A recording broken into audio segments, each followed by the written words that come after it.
پہلے وہی جائز ہے میں پہلے وہ ہونا نہ جی بالکل ضرور. میں آپ کو بتاؤں اگر حج کرنے جاتے ہیں بڑا سا بڑا گناہگار بھی دوزخ لکھ بھی دیا گا حج کرنے کے بعد جنتی ہو جاتا نہیں ہو جاتا نہیں یار تمام گناہ میرے دیتا ہے. ایسا ہوتا حج کرنے آنا دیتا ابھی ماں کے پیٹ سے پیدا ہوا ہے نا. بڑا سا بڑا گناہگار حج کو گیا تو جنتی بن کے آتا دوزخی ہے تو بھی جنتی بن کے آتا نا. اب میں آپ کو بولوں میں جاؤ کیا ہو رہا طواف کعبے کا نیچے سے بھی کر رہے ہیں مسجد کے اوپر سے بھی کر رہے ہیں. کبھی صحابہ کرے اوپر سے کبھی پیارے نبی نے مسجد کے اوپر سے طواف کیے. اب اس کو کیا بولیں گے ہم بدعت بولیں گے. بدعت بولے تو جو بدعت ہے وہ گمراہی ہے جو گمراہی ہے تو دوزخ میں لے جانے والی ہے. تو اپن جا کے جنتی بن کے آ رہے ہیں جنتی بھی گیا تو دوزخی بن جا رہا. اگر ہم بدعت کے یہ مانا لے جو بھی نئی چیز ہو اچھی ہو بری سب دوزخی بن گئے تو ہم ثواب اوپر سے کرے تو بدعت ہوئی. تو کیا نبی نے نہیں کیا صحابہ نے نہیں کیا تابعین نے نہیں کیا. انبیاء کتنے حج کرے کوئی بھی اوپر سے نہیں کرے وہ جانے دو. اب صفا مروہ کتنا صحیح ہے نا 7 پھیرے کرنا ہے نا ایک ادھر ایک ادھر پھر ایک ادھر پھر ایک ادھر 7. ایک کنڈیشن ہے ٹھنڈا. پہلے کیا تھا چھت نہیں تھی دھوپ پڑتا تھا. پیارے نبی کرے دھوپ میں صحیح کرے دیگر انبیاء کرے دھوپ میں کرے صحابہ کرے دھوپ میں تابعین کرے دھوپ اتنے اولیاء کرے دھوپ میں کرے ہے نا. اب کیا ایئر کنڈیشن میں بدعت ہوئی نہیں. اگر یہ بدعت بولیں گے اپن نئی چیز ہے جو بدعت وہ گمراہی جو گمراہی دوزخ میں ایئر کنڈیشن میں کرنے والے پورے دوزخی میں ہو جاتے جی. اچھا وہ ایئر کنڈیشن ہے تو ہے اوپر بھی ہے صفا مروہ کی سائڈ زمین پہ کرتے تھے صحابہ نبی نہیں. اب کیا ہو اوپر ہے پھر اس کے اوپر ایک ہے نا. ابھی شوق کرنے والے دوزخی بن کے آ رہے کیا. اب وہاں چلو شیطان کو کنکرے مارنے وہاں پہ بھی دھوپ میں مارتے تھے وہاں بھی ایئر کنڈیشن چلا. پھر ایک مندر پھر اس کے اوپر دوسری پھر تیسری پھر چوتھی. اگر یہ بدعت کو وہیں لگا دیے کل بدعت ضلالۃ کل ضلالۃ فی النار. ہر بدعت گمراہی ہے ہر گمراہی دوزخ میں لے جانے والی ہے. پھر نئی بدعت کے اوپر پھر اوپر کے اوپر بدعت ہے کیونکہ نبی کے زمانے میں نہیں صحابہ کے زمانے میں نہیں تابعین کے زمانے میں نہیں بات کی ایجاد ہے نا. وہ بدعت جو بدعت تو نہیں تھی ارے کچھ 100 سال پہلے. اب بولو کون بچ سکتا دوزخ میں جانے سے. بولو جتنے آدمیاں جنتی بننے جا رہے ہیں جنتی بھی گیا تو انہیں بدعت کر کے دوزخی ہوگا نہیں ہوگا. اس لیے ہم کہتے ہیں یہ اصطلاحی بدعت ہوتی نہیں.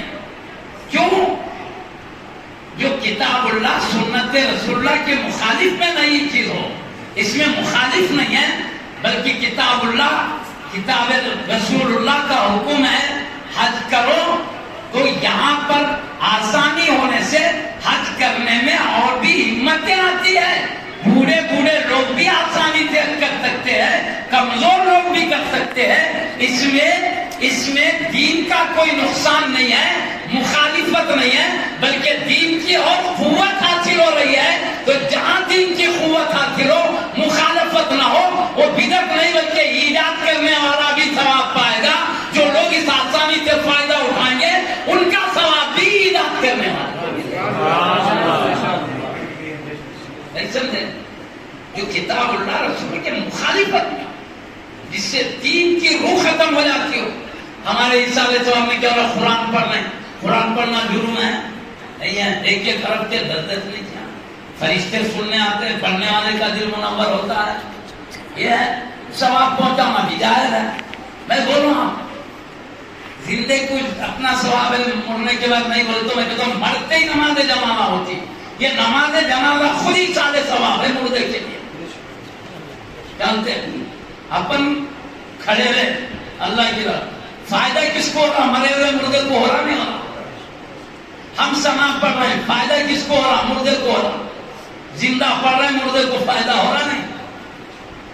ہم پڑھ رہے ہیں درود ابراہیم ثواب مل رہا کس کو فائدہ ہو رہا کس کو. کام ہم کر رہے ہیں فائدہ ہو رہا مردے کو. جمانے سے ہی دیکھ لو کتنا مرتے ہی سارے جواب کرو فائدہ کرو. زندہ لوگ یہ کرو اس کو فائدہ. بلکہ پیارے نبی صلی اللہ علیہ وسلم نے کیا فرمایا 100 مومن کسی مومن کے جنازے میں ہوتے ہیں، اللہ اس کی مغفرت کر دیتا ہے. اس کے کام سے ہو رہی ہے، دوسرے کے کام سے اس کی مغفرت. ایک حدیث میں تو ہے 40 مومن کسی مومن کی جنازہ پڑھتے ہیں تو اس کی مغفرت ہو جاتی ہے. یعنی 40 مومن کے بارے میں آقا نے فرمایا پڑھ رہے یہ لوگ فائدہ ہو رہا مردے کو. ایک کا ثواب دوسرے کو نہیں پہنچتے، بولے پھر پیارے نہیں کر رہے، انہوں کام کر رہے فائدہ اس کو ہو رہا ہے. وہ تو نماز کے ذریعے الگ فائدہ. پھر دعا اللہم، نماز میں بھی دعا رکھو اللہم اغفر لحینا ومیتنا وشاہدنا وغائبنا وصغیرنا وکبیرنا وذکرنا وانثانا. یہ تو ہے اللہ ہمارے زندوں کو بھی معاف کر دے، مردوں کو بھی معاف کر دے، جو حاضر ہیں ان کو بھی معاف کر دے، جو غائب ہیں ان کو بھی معاف کر دے، ہمارے مردوں کو بھی معاف کر دے، عورتوں کو بھی معاف کر دے. نماز جنازہ میں دوسرے کے لیے دعا ہو رہی ہے، اللہ اس کو بخش رہا. یہاں بھی پتا چلا ایک شخص دوسرے کے لیے مغفرت کر سکتا ہے. بعض لوگ بولے بھائی اپنی دعا دوسرے کو نہیں بول کے یہ بھی بات کرا نہ تو نماز دوسرے کے لیے، پورے جہاں کے مومنین کے لیے ہو رہا. مردے زندے حاضر غائب مرد عورت پوروں کی مغفرت بنے. اچھا ایک بات ہے ہماری سفارش ہو رہی مردے کے لیے، اللہ معاف کر دے اس کو. ہماری سفارش قبول کر کے اللہ معاف کر رہا. 40 لوگ سفارش کر رہے اللہ معاف کر رہا. ہو گیا. چھوٹا بچہ انتقال کر گا گناہ ہی نہیں ہے، اس کو